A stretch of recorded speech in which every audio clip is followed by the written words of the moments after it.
in California over the past 2 or 3 days. California. They passed a law, the governor of California, saying you cannot sing in church because of the coronavirus.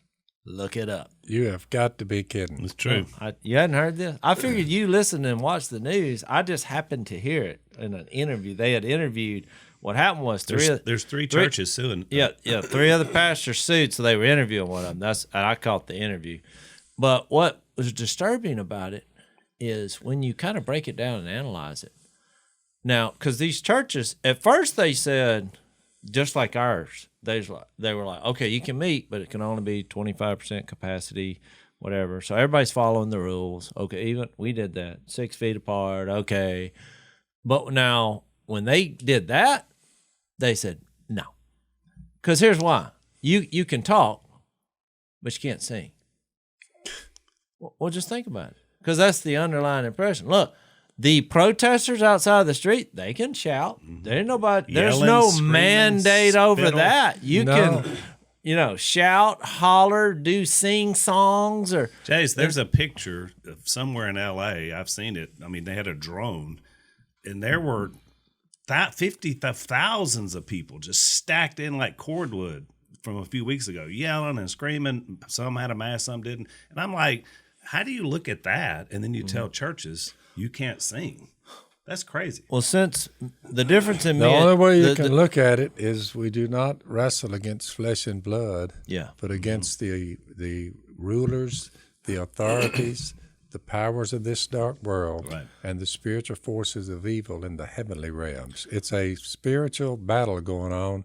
Well, there's no doubt. If somebody passes an edict, some governor, that you can't sing, I mean, come on. In church. But you can get in large groups of 2 or 3, 4, 5,000 and do everything, spit, holler, throw. And look, you already got a mask on. Yeah. You see what I mean? Right. But you can't sing. Well, that's just a spiritual undertone. Now, look, the difference in me and y'all is when I heard that on the news, I had no reaction because I didn't know if it was true or not. But when I got home, I looked it up because I thought, I want to see if that's true. Because it sounded so ridiculous that I thought, this can't be true. No, it's true. That the governor sitting in his office. Persecution comes says, in many no forms. singing in church. I thought, now that's somebody who doesn't love Jesus and there's some bitterness here. When of all the things you could do, because you, like I said, you're not outlawing talking. They have a mask on. They've complied with every other thing. You're not targeting any other group of people in any kind of way in which, singing, shouting, talking loud. And then I just thought, yep, that's an anti-godly.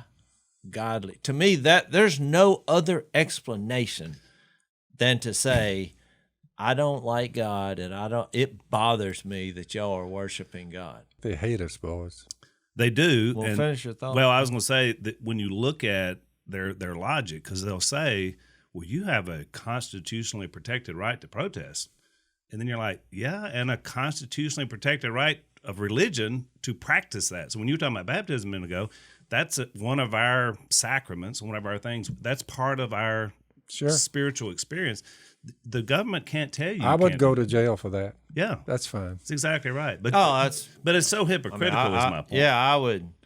I mean, to me, I would preach if they were to the singing, ones, if they were walking down the street singing, I could at least see some logic from their view that you're spreading, But to say at your building, which look, I think you should be singing in the streets, not necessarily in the building all the time, but. Having said that, this is just an attack on established churches.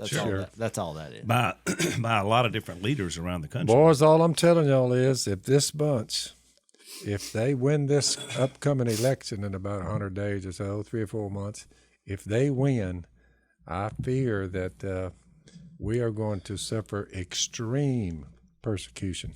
I've been saying we might as well get ready for it.